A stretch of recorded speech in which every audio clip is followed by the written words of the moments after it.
Ясан дээр тогтоодаад нэг зүйлийг ярих хэрэгтэй. Юу ярих шаардлагатай нэг асуудал нэлээд одоо нэрний оролцоо гэдэг нь чиглэсэн үеэс хүмүүс хэлээд байгаа учраас нэг ойлгож хүлээж авч чадах байгаа нэг зүйлийг энэ хацаахгүй ярих шаардлагатай байна. Тэрний үг бол нэг хороодын 4 журам. Манайхын хороодын 4 журмууд их хөнгөнөр. Их буруу байна. Зүгээр хорооны эдийн нийтийн хурал гэж нэг сурсан хэдэн хүнээ цуглуулж байгаа. 30-40-д 50-60-аад 100-аад хэдэн хүмүүс сууж байгаа. Батлах батлаа гэдэг юм батлаж. Ингээд 4 журмтай болж чадахгүй. Ийм 4 журм чи 4 журм бас биш. Хизээ яаж энэ 4 журмуудыг хорон 4 журм болгох юм бэ? Эхлээд бүх үрг айлуудаа 4 журмуудыг бүгдийг хэвлэж оруулж өгөө. Тодорхой хугацааны дараа хэсэг хэсгээр годомжаа уурлуулаа, хэлэлцүүлээ, ярилцуулаа, бүгдээрийнхэн толгоонд нь оруулж өгөө. Энэ нийтийн зан мэдээний журм гэж яриад байгаа юм чинь ийм учиртай юм байна. Энэ журмаа батлаад авах бол жишээ нь хорооны эдийн нийтийн хурал болохоос 7 хоногийн өмнө хурлын тоон хаан болох нь юу хэлцэх нь манай мэдээлэл нь орж ирдэг болох юм бэ. Тэгж иргэн хүмүүс өөрсдөө ухамсарлаа энэ зан мэдээний самбар гэдэг чинь ийм юм гарах гэдэг юм бэ. Ийм газар байх юм бэ. Энэ замууд дээр ийм мэдээ гэх юм бэ. Мэдээнүүд нь ийм өөр өнгөтэй байх юм бэ. Жишээлбэл хурлын нийт эдийн нийтийн хурлын заалт бол улаан амттай. Орон нутгийн хөгжлийн сангийн хөрөнгийг хэрэгжих асуудал ярих юм шар өнгөтэй гэж юм уу. Ингээд ийм өөр өнгийн заалт дээр хэлээ. Тодорхой газар хугацаагаар байрлуулаад ингээд ирэхэд би энэ чинь хэрвээ бүсгүүл өөрөө очиж хараад мэдээлэлтэй аваад тэгээ шаардлагатай гэж үзвэл би тэр хэлцүүлэнд нь очиж оролцоод санал бодлоо хэлээд ингэхэн байж ингэж акредиттэй гэхэд ойлгуулах ажлыг ерөөсөө хийхгүй байна. Бид нар зүгээр чинь иргэний танхимгаар бид нар зүгээр нэг танхим байгуулаад томцоож хийж яваад байна. Одоо 80 хэдэн хорон дээр иргэний танхим баг. Их гоё дотроо одоо фитнесийн тоног төхөөрөмж монитор бид нар тэгээд нэг сумаар их олон туулаа бодох юм аа. Тэнд нь тэгээд одоо фитнесийн клуб, эмэгтэйчүүдийн жилийн цаг өнгөрүүлэх юу гэдэг тэгээд иргэний танхим ингээд бүгд. Тэгээд ерөөсөө хооронд очиод иргэний танхимын тухай асуудал ярих. Эцээ хорооны иргэний танхимын хүн цалинтай болох юм байна гэж асуусан. Нэг л хүн ажлын байртаа болгож цалинтай болгож бод асуудал яриа. Тэгээ энэ орон нутгийн нөгөө жишээлбэл ингээд зарим төсвүүдээс ингээд хорооны иргэний танхимын ингээд тодорхой тоног төхөөрөмж компьютер одоо гэрэл том телевизэр янз янзын самбар мамбар санал шиг аваад ирчих. Тэрэн гол энэ төрөнгийн чинь одоо хэн амьдч нэлээ энэ чинь хэний мэдлэг байх юм бэ гэх. Ингээд хорооны нийтийн дундын энэ чинь танаа хорооны нийтийн дундын өмч явахгүй бай. Хорооны өмч гэж ямар юм байдаг юм бэ гэх ингээд бодож юм. Ингээд бид нар ерөөсөө энийг нөгөө юугаар нэгдсэн зөв ойлголттой болж чадахгүй. Хорооны иргэний танхим гэдэг газар бол зүгээр нэг өрөө таслаа биш. Хорооны иргэний танхим байгуулагдаад нэг уулзаад судлаад юм ярьдаг өрөөдөө таслаатай байна гэдэг нь их сайн юм. Гэхдээ өрөө таслаагүй иргэний танхим байсан ч болно. Хорооны иргэний танхим гэдэг нь юу юм гэвэл хорооны иргэний танхим гэдэг газараа судлаад хорооныхоо асуудлыг өөртөө холбоотой асуудлыг ярьдаг, хэлцдэг. Тэгээ шийдвэр гаргадаг, гаргасан шийдвэр хэрэгжүүлдэг иргэний явахгүй даа. За энэ манай журам болов тэрүүгчдээр хэлэлцээр гоцруулаад иргэний хэлэлцүүлэгт ороод эргэж дахиж ороод хурлаа буцаад нэгэн олон дамжиж энэ түүх дамжиж явсан журмнууд байна. За тэгсэн байж болоо. Тэгэхээр нийт хэлний дүрмэд хандаг байгаа учраас би танаа хооронд тэгсэн гэж яриад байгаа юм биш. Зүгээр хорооны дөрвөн журам гэдэг ингээд ярьдаг зэрэг энэ дээр сэтгэв аваад санаа төрүүлдэг юмсан. Ер нь бол ингээд бид ингээд хорооныхон иргэдийн оролцооны байдал ямар байгаа ингээд 150 ингээд чигсаасан байна. Тэгээд би одоо ингээд энийг яг төлөв ярьж байгаа юм биш шүү. Хүмүүсийнхаа одоо нэрнийхээ нүд амыг ухацсан муудах одоо энэ муу хацаагсан ярьж байгаа юм биш. Жишээлбэл 2013 оныхоо орон нутгийн хөгжлийн сангийн хөрөнгийг хойшлох төлөвлөх хажууд оролцсон уу гэсэн асуултанд Сугатар дүүргийн 15 дугаар хорооны нийт иргэдийн 71.6% тэгсээ намайг оролцуулсан надаас асуусан гэж хариулсан. Сонгон хайрын дүүргийн 11-р хорооны байгаа. Сонгон хайрын дүүргийн 11-р хорооны нийт иргэдийн 98.8%. Угүй орцуулаагүй надад ямар ч мэдээлэл ирээгүй. Би энэ тухай юу ч дуулаагүй юм байна. Тэгээд ерөнхийдөө бол спектр ийм байна. Палитра гураач нь палитра өнгөний юм гэж ярьдаг шүү дээ. Палитра бол ийм байна. Нэг ажилтнууд 71% нь орцуулж байгаа. За гэхдээ сонгон цогцолтой бүрийн 12 хорооны онцлогтой хороо тэр бол жижигхэн цомхон хороо газар нутаг жижигхэн тэгээд урт удаан түүхтэй олон жил орсон хамгийн гол нь тэр хорооны өдөртлгүүд нь бол иргэдтэйгээ хилэн олцоод гарын хэлбэрээр ажиллаж орсон. Ийм олон жил нэг гараа ажилласан ийм хороо. За тэгээд сонгон хайрын 22 дугаар хороо, Сүхбаатар дүүргийн 9-р хороо, Жинхэнэ дүүргийн 1-р хороо, тэгээд Тэнхлэг дүүргийн 13 дугаар хороо, Сүхбаатар дүүргийн 13 дугаар хороо, тэгээд сайн хоолойд бай. 40-с дээш хоёр үзүүлэлттэй иргэдийнх нь оролцсон. Орон нутгийн хөгжлийн сангийнхаа төлөвлөлтөнд оролцсон байна. Тэгэхээр энэ оролцоо гэдгийг хэлээд бас наанта цаантай зөв ойлгох хэрэгтэй байна. Оролцоо гэдэг нь ерөөсөө 100% оролцож явах хэрэгтэй юм биш. Тэгэхээр тийм нэг угаасаа энэ хорвол ерөөсөө угаасаа байхгүй. Тийм байдаггүй. Тэр өндөр оролцсон тэр Швейцарт ч гэсэн хүмүүс нь жишээлбэл орон нутгийн хөгжлийн тэр орон нутгийнхаа хурал иргэний ассамблей гэдэг юмныхаа үйл ажиллагаанд нь оролцдог хүмүүсийн тоон ерөөсөө 5% сэтгэлдгүй. Сонирхолтой оролцсон.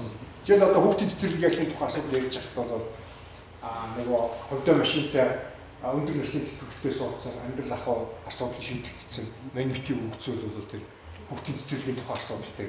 Одоо өөрийнх нь гар дээр л ачцэн одоо байгаа биш бол тийш нэг их зүйл байж гүйж очихгүй ойлгомж. Тэгэхээр оролцоо гэдэг юу яриад байгаа вэ гэхээр юуны өмнө ихэд иргэдээ ялгуулан гадуур бүгдээрэнд нь мэдээллийг жигт таах. Мэдээллийг жигт тараасны дараагаар хүмүүс оролцохгүй юу гэдэг нь тэр цэвэр өөрийнх нь эрхийн асуудал.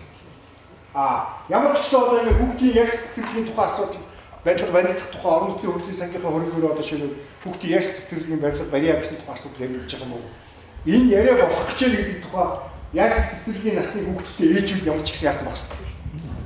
Сонсцсон тэгээд орцсон байж байвал одоо тэгээд болчихж байна гэсэн. Тэгэхээр энэ ингэж наадад цаатаа юм зүг харах хэрэгтэй байна. Тэгэхээр өнөөдөр ингэ хэлбэл ингээд ерөнхийдөө ингээд нэг арт сонжгууд удаан яриад яг. Бид бол нийслэлийн удирдлагад нийслэл иргэний оролцооны хэвчээ ийм санал тавих гэж байгаа. Энийг та нар тавих гэж байгаа саналынхаа тухай дуулах чинь. Тэгээд та нар энэ тухай цаашаа ер нь иргэдтэйгээ бас ярилцах хэрэгтэй. Хороод дээр иргэдтэйгээ энэ саналыг бас ярилцах. За нэгдүгээр хамгийн нэгдүгээр бид ийм санал тавих гэж байгаа. Хороодын тоог нэг. За бүр энийг засгийн газар улсын хурлд ярьсан чамаа яа. Би яг нэг өөрийнхөө бодлыг хэлээ тий. За. Жишээ нь одоо яагаад танд ганцраа юм. Сонгоо иргэний танхим хичээл чи яг одоо бид иргэний танхим байгуулсан. Орлын дарга тэргүүл шөмжлийг хүлээж авлаа. Тэгээ бид нь ярьчаа таны санал дээр бидний танхимыг нэмээд ингэхгүй ингээд өөрөө ингээд одоо иргэний танхимын дарга нь ингээ урдаас заагаад биш. Энэ бас одоо шууд гарч нэмээ. За өмнө санаа хийж бодлоо хэлээ. За сонгоо айхан дүүрэг бол онцлогтой. Би өөрөө сонгоо ямар онцлогтой вэ гэвэл энэ Монгол улсын хүн амын 10% нь амьдарч байна. 280-аас 300 мянган хүн амьдарч байна. Тэгвэл тэр сонгоо айхан дүүрэг 5 тэрбум төгрөгийн орон нутгийг хөгжүүлэх сангийн хөрөнгө хуваалцж байгаа. 13 онд. Тэгвэл тэр онд Говьалтай аймаг 18 сумтайгаа нийлээд 18 сумтайгаа төвтэйгээр нийлээд тэнд болохоор бас адилхан 5 тэрбум төгрөг хуваалцж байгаа. Тэгэхээр Говьалтай аймаг 54 мянган хүн амтай байхгүй юу? 5 дахин баг. Тэгээд яагаад энийг шийдэхийн тулд та болохоор хороодын тоог нэмье гэж шүү дээ. Би бол буруу гэж бодчих. Тэгээд танд ямар гаргалгаа байгаа вэ гэд надаас асуувал би бол харин өөр гаргалгаа. Иргэдийн тоогоор санхүүжилттэй авъя та. Тэгээд иргэдийн тоогоор тэр иргэнд хүрч ажилладаг тэр адан тушаал заавал хорон цаг дарах гэхгүй шүү дээ. Иргэнд хэн хүрч ажилладаг хэсгийн ахлагч тэгвэл хэдэн иргэнд нэг хэсгийн ахлагч байх хэрэгтэй. Хэдэн иргэнд нэг одоо хорооны мэрэгчлэн байх хэрэгтэй. Энийгээд нэмээ л да. Түүнээс заавал хорооны цаг дарга нэмэхээр чи хорон цаг дарга чинь хуулиараа байр савтаа тамга тэмдэгтэй байх хэрэгтэй. Дахиад хорооны байрыг баригдах шаардлагатай болж байгаа. Тэгжээ дараа энийг чи яагаад эсэргүүцэж байгаа юм бэ? Манай 11-р хороо өмнө нь олон мянган хүнтэй том хороо байж байгаад 2 хуваагдсан. 28-р хороо 11-р хороо гэж хуваагдсан. Тэгээд юу шийдэгдсэн бэ гэвэл 2 байртай л болсон байхгүй юу? Одоо дараагийн байр баригдаж байгаа. Дараа нь энийг шийдэхин тулд яах ёстой гэвэл 2 хороог салахтаа биш заяа. 2 хороон дээр хідэн цэцэрлэг байх ёстой, хідэн сургууль байх ёстой, хідэн хүн амд юу байх ёстой бэ гэдгийг шийдэх ёстой байхгүй юу? Тэр олон хүн амтаа гэдгээр нь заавал хорооны байрыг олон болгоно гэдгээр би 100 эсэргүүцэж байна. Миний 1-р санд. 2-р санд энэ төрлийн хүн орон нутгийн хөгжүүлэх сангийн хөрөнгийн тухай ярихаар наад чи бидний асуудал биш гэж. Тэгвэл бид нар юу ярих ёстой юм бэ? Тийм ээ? Энэ ч бас шог байгаа байхгүй юу? Юугээд орон нутгийн хөгжүүлэх сангийн мөнгөөр шийдээгээ санд хоруулах асуудал явуулахаар энэ дээр яагаад бидний ажилтныг үзүүлэх гардгүй гэхээр бид нар энэ дээр худаг бариулъя. Иргэдээ санд ирж байгаа. Цэцэрлэг бариулъя. Тоглоомын талбай бариулъя. Өөр юу гэдгийг ийм яг иргэнд хэрэгтэй юм бариулъя гэхээр тэн дээрээ хууль нь өөр юм юм билээ. Таны яриад байгаа худаг, таны яриад байгаа цэцэрлэгийг чинь улсын төсөөс хийд юм аа. Одоо энэ нөгөөд байгаа мөнгөөр чинь зөвхөн юу ч хамаагүй юм хийх ёстой маа гэж байгаа. Тэгэхээр чинь нөгөөд чинь худаа очиод байгаа байхгүй юу? Нөгөө иргэдээс ирсэн санал дээр болохоор худаг бариулъя, цэцэрлэг бариулъя гэдэг санал хамгийн өндөр байгаа хэрнээ тэр нь нөгөө юмдаа орохгүй учраас тэрний дараагийн саналыг барьж авч байгаа. Тэрний юу гэвэл таны түрүүний ярьсан гэрэлтүүлэг. Тэрний дараас камер. Яг гэрэл камер хоёр яг тэр иргэн хүнд хэрэгтэй юу гэвэл хамгийн түрүүнд хэрэгтэй биш.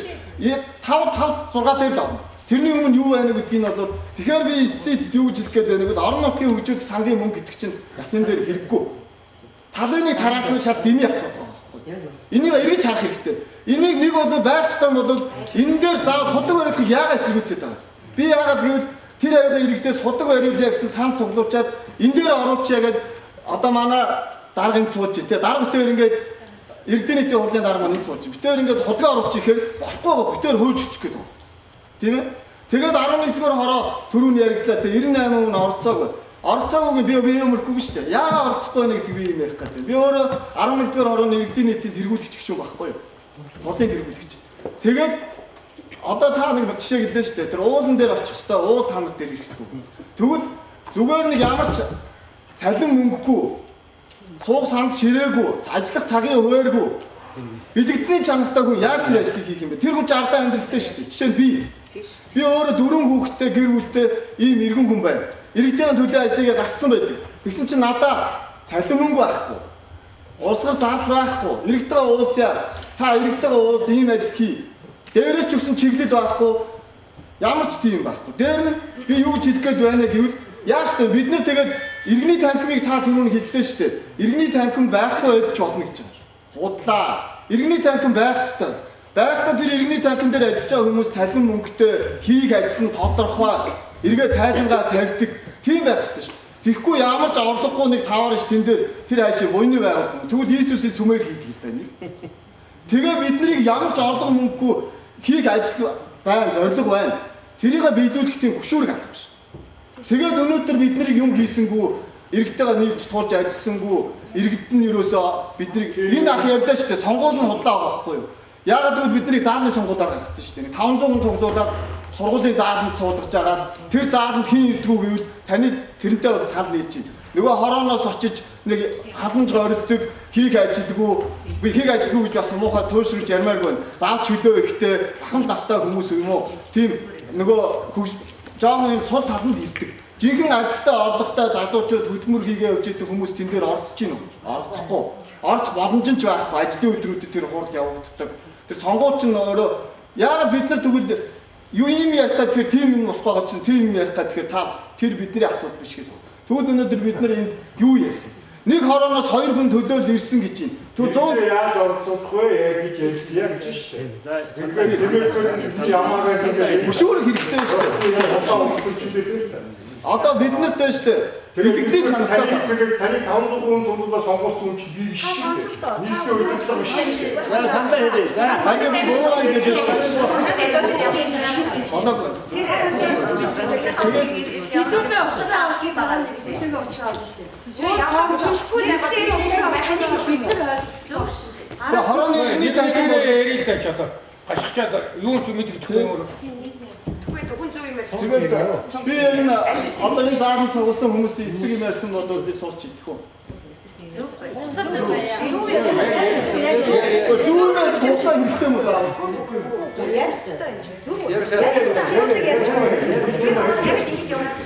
Би хин нэг шүүмжлэх гэж хин нэг ажиллах болох юм энд улс төрчих гэж ирээгүй шүү дээ. Би амьдрал хорон дээр ийм байна.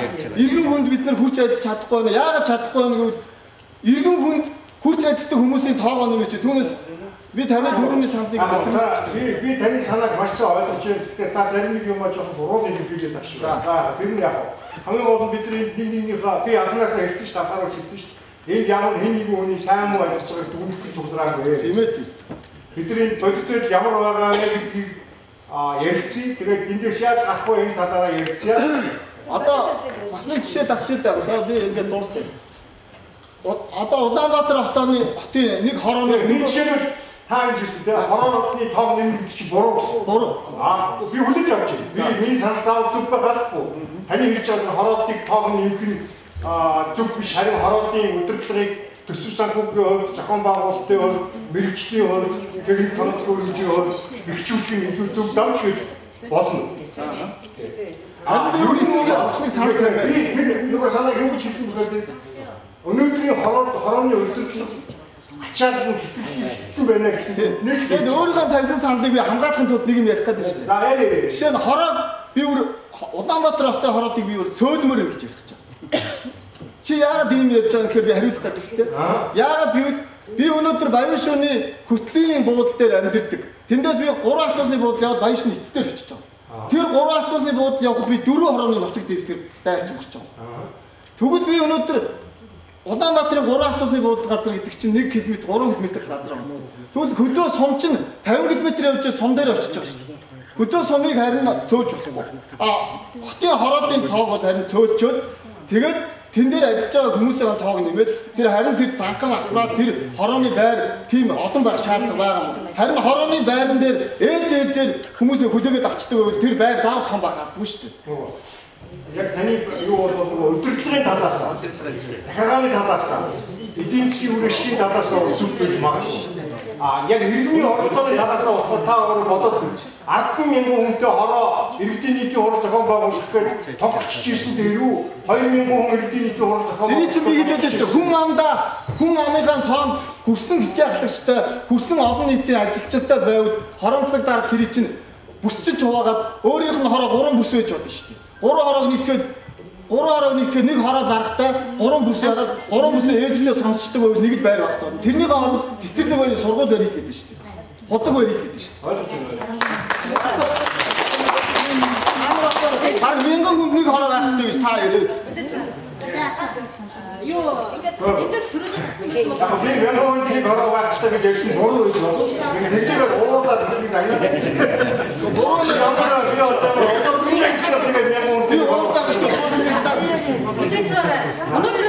иргэний оролт Сүхбаатар дүүргийн 300 хорооны иргэний техникийг зохион байгуулж өнөөдөр биднээс нэртэй яаж иргэцээ ихэвчлэх яаж тийч хүмүүсийг боловсролыг дээшлэх үү гэж ярихад засаг санхааны нэр чинь үнэтэй цагдаа өрмээргүй байна. Хаач хүндрэлтэй байгаа. За гэр хороололтой нэртэй асуудал байгаа бол байшин хорооллын хүмүүсийг яаж идэвхжүүлэх вэ? Энэ асуудлыг биднээс тусад нь ингэж боловсруулж хөгжүүлэх ёстой болж байна. Хотын төвийн ялангуяа тийм үү? Яг гэвэл энэ зах хорооллуудаар ингээ хүндрэлүүд худаг улс одоо ийм байдаг зөв байгаа.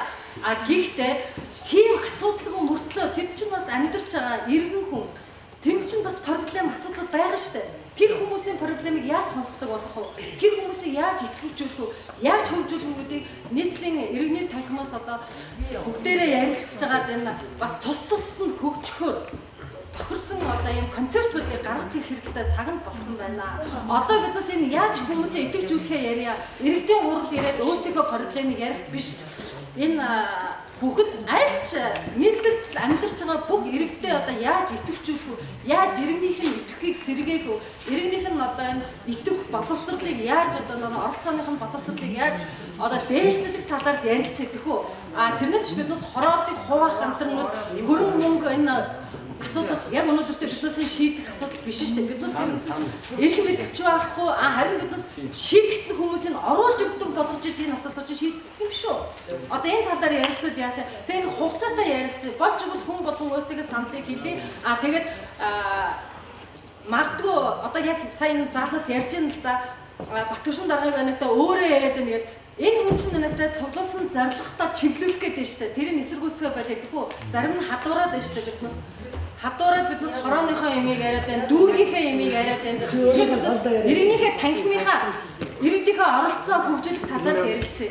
Сонгонд харилцны ямар саналтай. Иргэдээ хөгжүүлэхийн тулд иргэдээ хөгжүүлж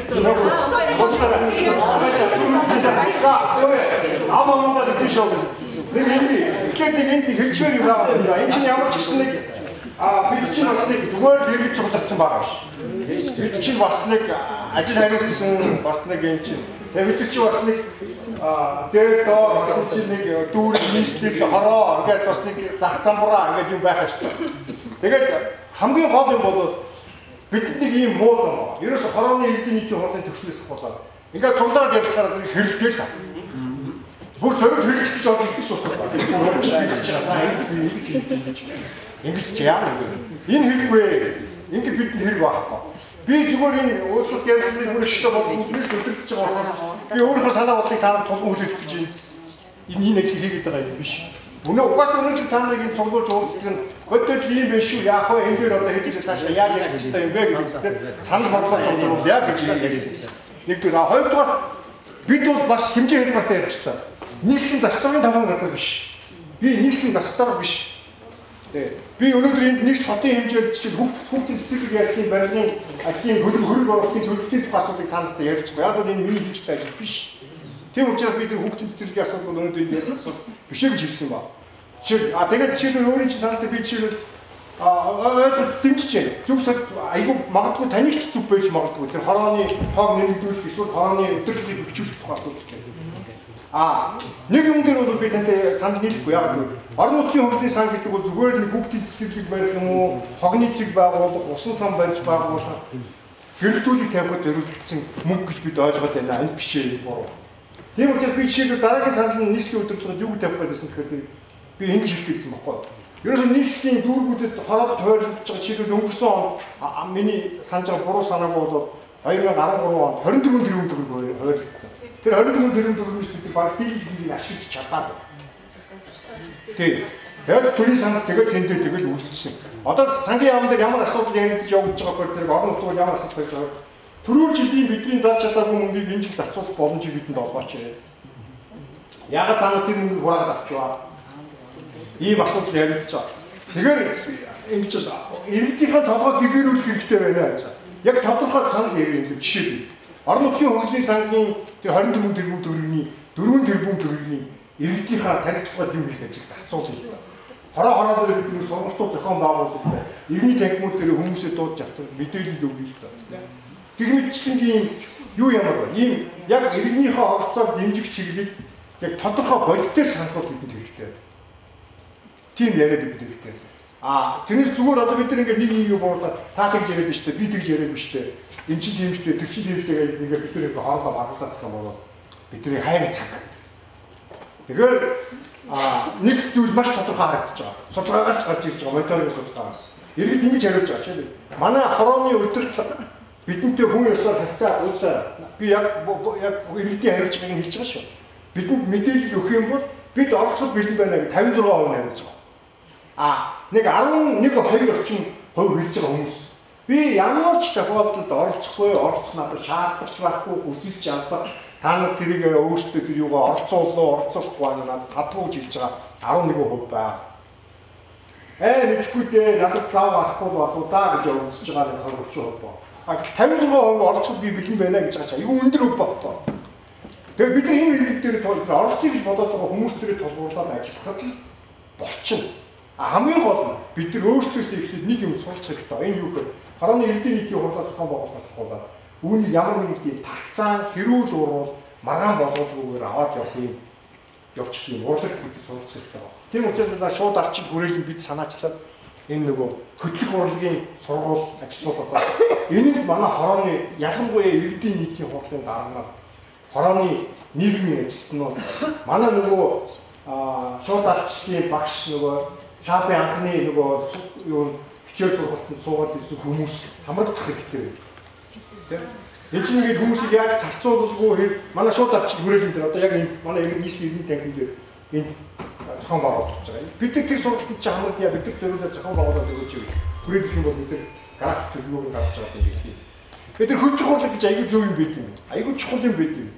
Тэр хөтлөх урлагийн мэргэжил эзэмшсэн хүмүүс одоо яг энэ Монгол шиг ийм шуудаад хийсэн үхрийн юм шиг хил амаа олж чаддгүй, хурлаа хордуулж чаддгүй, ихэвчлэн хэрэглээс хатдаг газар улсуудын хооронд нийлүүлж ирдэг их сайхан тийм мэргэжил байд юм байна. Урлаг байд юм байна. Тэнд одоо бид нэр суралцах хэрэгтэй ингээд зөндөө олон юм байна. Тэгээ бид нар нийслэлийн иргэдийн оролцооны хэрэгтээс нийслэлийн удирдлагад ямар санал тавих гэж хэлдэг. Одоо бид өөрөө ч саналыг авах гэж байна. Хоёр зам байна. Нэг бол бид нар хороодын тоог нэмэгдүүлээ. Одоогийн байгаа хороодын удирдлага дээр иргэний ачаалтыг багасгах. Энэ бас буруу зүйл биш. Энийг бас өөрөө хамгаална. Яагаад хамгаална гэхээр хэдий ч нэг хүн амын тоо тодорхой хязгаар цомхон байна. Орцоо илүү боломжтой нээлттэй байна. 2000 хүний дунд одоо 4000 оршин суугч буюу 2000 сонгогчдын дунд иргэдийн нийтийн хурал зохион байгуулах 5-6,000 сонгогчдын дунд иргэдийн нийтийн хурал зохион байгуулах байна. Тэнгэр газар шиг ялгаатай. Энэ үүднээс иргэнийхээ оролцоо гэдэг талаас захиргааны үйл ажиллагааны үр ашиг тэр юу талаас өөрөө ч санал зүг байж болно. Тэгээ ямар ч гэсэн бүтцийг үл яах вэ? Энэ одоогийн энэ байгаа бүтц чинь болохгүй юм зөндөө байгаа юм байна. Энийг бид нэр өдөртөх байна. Хоёрдугаар нийслэлийн өдөртөг тавьж байгаа санал бол хороодыг цаав төлдөгч байдаг томсогдогч хорооны өдөртлөгийг хичээлээ. Хороод төсөвтэй болвэ. Хорооны ажилтнуудын мэргэжлийн хувьд хичээлээ. Техник тоног хөрөмжтэй болвэ. Энэ хөрөнгө мөнгө зарыг. Хэмнэх газараа хэмний хөрөнгө оруулах газараа хөрөнгө оруулах. Иргэдтэй зөв хөрөнгө оруулах. Тэгээд компьютертэй болгоё, унаа унштай болгоё, бичих цаастай болгоё, интернеттэй болгоё. Тэ? Хорооныхоо нийгмийн ажилтнуудыг мэргэжүүлээ, тэдний зориулсан сургалтуудыг тасралтгүй явуулъя, зохион байгуулъя. Хорооныхоо нийгмийн ажилтнуудыг төлөвлөжүүлье. Эмэгтэйчүүдийн асуудал хариуцсан, ядуучуудын асуудал хариуцсан, гэр бүлийн хүчирхийллийн асуудал хариуцсан, хүүхдийн хүмүүжлийн асуудал хариуцсан гэдэг нийгмийн ажилтнуудыг төлөвлөжүүлье. Асуудлаар нь ингээд аюутай болгоё. Ийм саналыг тавих гэж байгаа. Тэгээ хамгийн гол тавих байгаа санал бол ерөөсөө юу болоо. Ойрын 1-2 жилийн Улаанбаатар хотын хэмжээнд иргэний боловсролын жил болчихлаа. Тэгээ иргэдтэй энэ шууд арчил иргэний оролцоо энэ юмныхаа очиг нөхцөлийг телевизээр арайдаагаар сони хэвлэхээр газар дээр зохион байгуулах сургалтаа хүмүүсийн толгойд жоох юм хийж ирээ. Хүмүүсийн толгойд хийж 2-3 аягүй чухал үнэт зүйл байна. За нэгдүгüүрт нь тэр эв санааны нийтийн тухай байна. Бид нар одоо ингээд хорон дээр ингээд очиход хамгийн муухай юм юу болох вэ? Нүд тацаа. Ардын намынхан, ардчилсан намынхан, хувьсгалт намынхан нэг үүсэхгүй. Тэгээд хорооны ингээд манай хорооны ингээд ерөнхийдөө өдөрлөгөд ажиллаж байгаа бүтцүүд тэр үүнд ажиллаж байгаа хэсгийн ахлагчид хийж байгаа улсуудыг ерөнхийд нь харахаар юм байна. Бүгд сонгуульч, ардчилсан намынхан ч адилхан, ардын намынхан ч адилхан. Сонгуульч. Тэгээд хүмүүсийг ингээд бүртгээр жагсаагаад ингээд энэ ардын нам саналаа тэгээд ардчилсан намын хаалт эднийг тэгдэг, тэрнийг тэгдэг гэх. Ерөөсөө гол эрхлэлтийг ажилтнууд дээр ингээд бүртгэл ингээд явуулаа. Тэгээд хорооны хор болохоор тэр хэнийг дуудахгүй, яах вэ? Хаагаар үгүй. Одоо нэг юм байна. Одоо наад нийгмийн төрөлж байдаг шиг энэ олон захирагчийн албар, энэ олон хөдөлмөрийн хэлцүүд, энэ олон жижиг дунд үйлдвэр эрхэлдэг ийм их олон нүсэр юмнууд ердөө одоо бас би зөндөө сургалтын юмнууд явуулдаг. Тэгээд тэднүүдээс би өгөөж гараагүй. Маш их том бүтцнүүд, маш их олон тоонууд нэмэгдсэн. Яг тэр үе шиг одоо нийгмийн ажилтнууд урууд болоод ирэн барах уу? Дахиад тэднүүд шиг л баахан орон тооны хүмүүс ирж чад. Тэгээд хараа энэ хүн сурталыг юм багсна. Эмдрүүлээ. Цөөлөө. Орон тооны багсна. Харин яг иргэдтэйгээ ажилладаг хэсгээ бэхжүүлээ. Хүч чадлыг нэмэгдүүлээ. Тэгвэл тэр бодлого өөрчлөе. Тэгээ нөгөө ерөнхийлөгчийн тавиад байгаа ухаалаг төр гэж яриад байгаа. Цаасыг бас гэлсэн хороо хийсэг үдсэн харсан болгонд баахан сур цааснууд явж байгаа. Үнэт цаас шахуу юмнууд одоо яваад байгаа. Тэр хүний тархинд хүрч байгаа юу? Тэрнээс өөрөөр биднүүд хүний тархинд хүрэх юу? Тэр хотын соёл, тэр хүрээ соёл, иргэн хүн нийслэлийн иргэн байх. Нэг хүний ирэх бусдын ирэхээр хязгаарлагддаг гэдгийг тийм нөгөөдгөө ганц суулыг эмээ ээж хоёр биелүүлээд монголчууд болоод байсан байхдаа одоо биднүүд 76 бай түүний нөхөд боловсруулчаа биднүүд хэрэгжүүлж чадахгүй шүү дээ. Тийм учраас өв уламжил зан заншил тэр юм руугаа буцаж яхан харахгүй болвол ингээд дамсаад байвал биднүүд задарна үхээс нийлэхгүй. Яг үү. Тийм учраас бид хорооны төвшөнд аль болох бага улс төржиж гэдэг утгыг би буруу муу утгаараа улс төрчихгүйгээр улс төр гэдэг бол бас дандаа тэг жигшээд байх муу зүйл биш. Улс төргүйгээр нийгэм оршин тогтнодоггүй. Нийгэмд улс төр заавал хэрэгтэй байдаг. Гэхдээ ганцхан тэр эрүүл улс төр, зөв улс төр явах хэрэгтэй. А манайг эрүүл биш, буруу улс төр нь яваад байна. Тэрнийх нь хөрсөөр нь хаана вэ? Яг нэг үнийг хороонд байна. Тэгээд тэр чи ярьж ирсэн санаагаа би ингээ хөндөрлөө. Би өөрийнхөө яриаг одоо ингээ зэрэг та нарын хэлэг ярихыг сонсъё. Юу шилдэг байсан гэхээр ийм л юм. Мониторингоос юу харагдсан бэ гэхээр иргэд бол оролцоход бэлэн байна. А хороо дүүргийн удирдлагууд бол иргэдэд оролцоож чадахгүй байна. Яагаад чадахгүй байгааг нь мэдээллийг хүргэж чадахгүй. Тэр нь олон бодит шалтгаантай хүч чадал нь хүрэхгүй байгаа, хөрөнгө байхгүй байгаа. Иргэдийнх нь нэг одоо хорооны нэг ажилтнанд оногдож байгаа иргэний тоо хэд их байгаа гэх зөндөө олон бодит шалтгаанууд байгаа. А тэгэхээр эндээс яах вэ гэдгийг л хэлүүлээ. Одоо цаашдаа яаж чиглэл иргэдэд мэдээлж ийх вэ? Яаж хорооныхоо иргэдийн нийтийн хурлыг аль болох олон хүн оролцдог болох вэ? Яаж хорооныхоо иргэдийн нийтийн хурлыг бүтээлч хурал болох вэ? Хэрүүл уруулах газар биш. Харин юмаа яриад асуудлаа шийдвэрлэх газар болох уу те? Энэ тухайд хэдүүлээ санал. 5,000 хүнийг цуглуулад хор хийх хэцүү юм гэдэг байгаа шүү дээ. Тэгвэл салбар хурлуудыг хийгээд тэндээсээ төлөөллүүдэд оруулаад гол хурлаа хийх юм уу? Тийм ардчтай байж болно. Болно. Яг зөв үнээс. Өнөө. Тэгэхгүй нэг заавал нэг бага халамжид огцоо ягаар амьсгалдаг хүмүүсийг авчирчаад яг хэд гар өргүүлээд тэгээд явах үү? Одоо тэр эмхтэй би Сандаа 22 дугаар хорооны иргэдийн урлагийн хэрэглэгч байна л да. Бямба гэж юм байна. Тэгээд манай 22 дугаар хороо бол үнэндээ бол олон хүн амтай 15,000 хүн амтай. Бид нар бол одоо гэж настаа чихгүй, залууч чихгүй бүгдээрээ л айл өгөхөөр бүх хүмүүсийг судалгаа гаргадаг. Тэгээ хамгийн гол нь хороодууд дээр юу байна гэвэл хүмүүсийг цуглуулад яриа хийдэг танхим хурлын танхим юм байдаггүй. Яагаад гэвэл нэг алан газрын гойн, нэг цэргийн ангийн гойн, нэг алан газрын гойн хэдэн хүнийг оруулна нөгөөх нь багтахгүй. Зарим хурлаар манай хороонд хурлаар багтахгүй ч гэж хорлно. Тийм сайн эрчтэй байж байгаа. Биднээс мэдээлэл сайн өгөх байхгүй. Тийм танхимыг хороо мороо нэмнэ гэж байгаа тийм хороодуудаа хурал хийдэг нэг танхимтай болчихвол сайхан юм уу гэд надад бодогдтыг. Нэгдүгээр асуудал. Хоёрдугаар асуудал гэх юм бол иргэдийн хурлын одоо энд биднэрт улиралд нэг 500,000 цаас хороо дүүргээс өгнө гэсэн урамшил явагдаад одоо ирэхгүй. Одоо энэ залуу хэлдгээр биднээс 1000 төгрөгийн урамшилч байхгүй. Тийм ээ. Өсөн залуу өгөхгүй бид нар ямар ч цагийн урамшил авахгүй. Яагаад гэвэл тэргүүлэгчид яагаад урамшил байдаг юм бэ? Иргэдийн хурлын дарга нь болохоор засаг даргын 30%-тэй тэмцэх цагийг нь олгодог гинөө. Тэгээ манай иргэдийн хурлын дарга тийм баг цагтай. Тэгээ бид нар ч нэгээд юм их нэг хүн өнөөдөр энэ сайжлаа ганц өрөмжид өгмөр байна юм хүнд. Хүн өнөөдөр дандаа урамшуул шагнал биднээс авна. Сонгуулаар ингээд сурталгаанд бид нар явдаг ч гэсэн за тэгээ шүү, ингэ шүү. Юу өгөх юм? Мөнгө өгөх юм уу? Юу өгөх юм? Хүмүүс дандаа гэж урагаас нь нэгдэг болчих одоо. Тэгэхээр чинь энэ хүнд өрөмжил өгмөр энэ хүнд өрөмжил өгмөр биднээс мөнгө байна. Өрөмжил ямар үнэтэй байхгүй. Яг өргөмжлөлд бол шийдэхгүй их чинь. Тэгэхээр тэр хүмүүс тань тийм чанар тийм үсээр урагшаа шийдэл бид нар тодорхой дээш нь дүүргөр явуулж байна. Тэр хүн тийм юм уу ийм хүмүүстэй ахтуу садан өөр бүгд хамаг саадатна дагуулаад 10 түн дагуулаад хуралд ирж байгаа юм чи яах юм. Бид нар хуралд ирдэг хөшөө тэр хүмүүсийн шагнал урамшилтай холбоотой байна.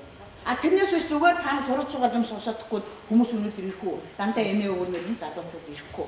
Тэгэхээр би нэгдүгээр асуудал. Ингээд ярмаар хэлмээр ингээд танхим хэрэгтэй. Ингээд нийгмийнхаа буруу муу юмд өөрсдөө хөдөлгөмөр байгаа. Тэгээ шууд гарчилгээд ингээд иргэний оролцоо гэж яхаа манай дийлж их а их юм өгч байгаа гэж магадгүй гэж бодоод хөргөж байна. Тэгээ яаж юм өгч байгаа биш байх мэддэг үедээ гараа яваа. Заавал юм. Тэгээд бид нар энэ хүмүүс энэ чинь чигээр боддог бүгдийг одоо чигээр нөгөөшөлөд байгаа яг их үйл болчих шээ. Энд нэг ийм ажил байна. За. Юу яана? 25 дугаар хорооны 25 дугаар харааны иргэдийн нийтийн ордын дарга жаргал сайхан. Сонгоны хайрын үгүй. Тийм. За тэгэхээр танаа сая бидэнтэй уулзж байгаа уулзалтын гол зорилго бол тэр ван хангаа дээр болох юмд одоо бас нэг биднээс санд аваад өөрийнхөө боловсруулсан энэ одоо судалсан тамил хийсэн юмдаа дэмжлэг авах үүднээс одоо бид хандж байгаа юм дээ. Тэгэхээр энэ бол зөв тийм байна. Ямар ч байсан одоо тэр одоо хараадаас авсан олон хүний санд дээр бид хэдийн санд цахилсаар санд нэмэр тусгал болов гэдэг бодол байна. За тэгэхээр энэ ер нь бол одоо иргэний шууд дарга иргэний оролцооны жилгээд одоо ингээ 2 жил 3 жил болчлоо. 13 онд зарсан. За тийм. Ингээд одоо иргэний оролцоо гэхэд бид нь одоо зүгээр одоо шууд энэ хараа хөгжүүлэх сангийн хөрөнгөний асуудал нэг талыг бариад байна. Тэгвэл иргэний оролцоо гэдэг бол одоо хараан дээр их олон юм иргэдийн эрх ашиг амьдралтай холбоотой олон юмд иргэдийг оролцуулмаар юм байгаа. За нэгдүгээр тэр хараанууд дээр сургууль байж байна. Цэцэрлэг байж байна. Үрхийн имлэг байж байна. Иргэдийн эрх ашиг амьдралд шууд нөлөөлдөг. За яг цагдаа байж байна. За гудамж гэрэлтүүлэх гэдэг бол биднээс насраа явуулсан юм байна. Яг ингээд тэр хараан дээр амьдарч байгаа ард иргэдийн өөрийн хүүхэд нь нөлөөлдөг, өөрт нь нөлөөлдөг ийм төрлийн байгууллагууд өнөөдөр тухайн хорооны иргэдийн нийтийн хуралч гэдэг юм уу, засаг дарга гэдэг юм уу эднээс хэдих алстагдсан удирдлагын бүтцэнд орсон байна. Энэ дээр бид анхаарах ёстой шүү. Үнэхээр иргэдийн оролцоог аваад тэр сургуулийн удирдлагууд юм уу, сургуулийн бүтэц зохион байгуулалтын дээр үгийн сонсдог. Ийм юм руу бид иргэдийн оролцоогоо бас хандуулдаг болмоор байна. Бид ч одоо иргэний оролцоог хичээл өдөө тэр нэг мөнгө хөөрлөх нөгөө нэг одоо хэдэн одоо ахуйдаг ус байх юмнууд бол одоо ингээд сүүлийн 2-3 жил яриад байна шүү дээ. Тэгвэл энэ хэмжээ жоохон өөрчлөөд одоо курсын дээр нь буулгаад ийм юм дээр иргэдийн оролцоог аваад тэр иргэдийн гаргасан саналыг эргүүлээд тэр тухайн системийн байгууллагууд нь харж хяндаг үздэг. Үнэлгээнд нь авдаг. Ийм дээр одоо бас санал онц хэлээч гэж хэлмээр байна. Одоо би шууд өгч юм гэхээр одоо сүүлийн үед яг одоо төвлөрд бод тэтгэхий болж байна. Жишээлбэл бидний дүүрэг санд өгөөд дүүрэг бидний сандыг ирэмлээд ахаа дүүрэг ингээд аваад ингээд хараа хөгжүүлэх сангийн хөрөнгөөр авсан юмд нэргээ дүүрэг дээр очдоггүй. Шууд нийслэлээр ирчдэг. Ахаа нийслэлийн хөрөнгө оруулалтын газар ч юм уу ч юм тэрнээс нь нөгөө юм доошоо бууж өггүй. Ингээд нөгөө бидний юм чинь ингээд хоёр заагтаа болоод байгаа учраас иргэд бидний ажилд оролцохгүй байгаа юм шиг байна. Нэг барихт. Гэхдээ энэ засаг дарга энэ хурлын дарга бидэнд шийддэг юм байх биш. Эдний хэл бидний богнуулдаг, хэл сандавдаг, тэгээ явуулдаа гэдэг. Эргээд нөгөө дүүрэг рүү явуулсан чи ирсэн үед бид нэрж хариулж байгаа шүү дээ. Эрдээ цуглуулаад хариулж байгаа юм чи яа гэдэг. Гэхдээ бидний энэш ирэмлээд ингээд тав тавиад явуулсан ажил чинь хасагдчихлаа. Ингэчлээ гэд ийм учраас өөрөөр хэлбэл одоо цаашдаа бол энэ санал дээр бол энэ засаг дарга иргэдийн нийтийн хурлд энэ дээрээс өгөх гээд байгаа юм а яг өөрийн галт нь эсвэл дүүрэгт нь ахаа галт нь бариулж ингэж ганц нэг ажил хийлгээч. Ядахтаа тэр төсвийн хуулинд 20 сая бүртээ төгрөгийг иргэдийн одоо иргэдийн бүлгээр хийх гэсэн. Тэгээ иргэдийн бүлгээр хийх иргэдийн бүлгээ 5-6 бүлэг байгуулаа явсан чинь чамаас баах одоо сүйд нэг өргөж гомж. Та нар нэг хөл яриад иргэдийн бүлэг байгуулгаад бидний семинар өгөөд байсан иргэдийн бүлэг байгуулсан чинь натраагаар батлуулаа очлоо сүйд наадах чинь хүлээж авахгүйгээд ингээ нөгөө иргэд чинь ахиад юм хийжсэн хүмүүс гомдоод байгаа. Ийм учраас бидний гаргаад байгаа шийдвэр дараа хөрсөн дээр буучихгүй байна. Энийг жаахан доош нь болохын тулд энэ иргэдийн саналыг авдаг болооч би хэлэх чинь. Хоёрдугаар нь сургууль цэцэрлэгийн удирдлагч гэх юм уу тэмдэг албатай юм шууд дээрээсээ томлоод байдаг. Ямар ч иргэд тэр одоо яг тийм болж шүү дээ. Ингээд өөрөөх нь юм ингээд жаахан их зайгаа улам холтоод байна. Миний өшин ойр түлжих санал тавиаж гээд нэгдүгээр хэлмээр. За тэгээд өөрийн чинь тэгээд төвсөлтэй болгонд чи энэ л баггүй юу? Өөрийн гэсэн юм мэддэг хүн хүнийг татдгийг, юм зарцуулдгийг, юм хийдгийг. Хээ юу ч хүн бол зүгээр яриад тухаас өөрөнгөө тэгээд хүнийг өөртөө татчихдаггүй байхгүй да. Ярьсныхаа дараа өөрөө болдог. Ингээд өрн думдаг. Худаа хэлэгч болдог. Худаа ярьж болдог. Одоо та бүхэн ажиллах юм болох гэдэг шүү дээ. Ийм учраас энийг одоо бидний заан суухаар жаахан хөрсөн дээр нь болгох юм. Тэр юм даа санал болгож өгөөс хэрэгжиж. Бид ингээд нөгөө төсвийн тухай хууль нэр хэмлээ. Ямар ч өөрчлөлт боловсруулж байгаа. Төсвийн тухай хуулинд нэмэлт өөрчлөлт боловсруулж байгаа. Ерөнхийлөгчийн барсаг ерөнхийлөгч санаач байна. За нэг зүйлийг бол нөгөө үнэ ярьж хүлцэн бичих ёстой. Тэр нөгөө орон нутгийн хөгжлийн сан энэ юмны тэр төсвийн шинэ хуулийн юмнууд чинь боловсруулах ажлын хэсэгт нь одоо ажилласан хүн би өөрөө. Тэр одоо орон нутгийн хөгжлийн сан гэдэг юмтай болгож өгсөн хүмүүсийн чинь нэг би байна. Тэгээ бид нар нэг юм буруу дутуу гэсэн төрөлд залуу хэлжсэн те. Сонгоны хайрын дүүрэг 5 тэрбум төгрөг оногдож байгаа тоолтой ангид бас ажиллах 5 тэрбум төгрөг өгөөлсөн шүү дээ. Яг үнэ. Тэгээ бид нар энэ нөгөө нэг тэр нөгөө энэ орон нутгийн хөгжлийн сангийн хөрөнгийг хуваарлах тэр нөгөө томьёон суурилсан шилжүүлэг гэдэг байгаа шүү дээ. Энэ чинь нөгөө хүн амын тоо, газар нутгийн хэмжээ, төвөөс аслагдсан за, татварын итвэх гэдэргээд ийм хэд хэдэн үзүүлэлтүүдийг харгалзаж байгаа. Тэгээд аль дүүрэгт, аль аймагт хэдэн төгрөг оногдох вэ гэдгийг гаргаж ирдэг тэр томьёогийн боловсруулалтаа коэффициентуудыг бид нар засгийн газар сангийн яамд итгэл үлдээсэн чинь энэ шууд 20 дөрөв бацсан.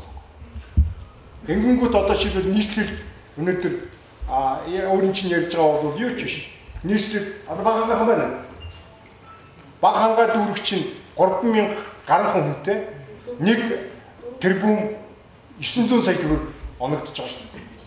Өөрөөр хэлбэл сонгон хайрхан дүүргийн дунд зэргийн хорооноос хэд дахин бага хороо 2 тэрбум төгрөг хуваарлцсан ба. Сонгон хайрхан дүүрэг 5 тэрбум төгрөг хуваарлцсан. Ийм утгагүй юм болцсныг бид засахад шинээр дахин тэр юугийн бүр хуулинд нь тэрээс сангийн сайд тушаалаар шийдвэрийг нь болиулаад бүр хуулинд нь тэр коэффициентуудыг нь суулгаж өгөхөөр ингээд оролдож байгаа. Ингийн бол нийслэл Улаанбаатар хотод оногдож байгаа орон нутгийн хөгжлийн сангийн хөрөнгийн хэмжээ 2 дахин нэмэгдэх ёстой. Өнгөрсөн жилд 40 гаруй тэрбум төгрөг хуваарлагдж ирсэн бол одоо тэр өөрчлөлтийг хуулинд нь оруулах юм бол 100 гаруй тэрбум төгрөг хуваарлагдана. 100 гаруй тэрбум төгрөг хуваарлагдаад ингээд нөгөө газар нутгийн хэмжээ гэдэг коэффициентийг нь багасгаад хүн амын тоо гэдэг коэффициентийг нь ингээд нэмээд эхлэхээр зэрэг их хүн амтай дүүрэгт нь илүү их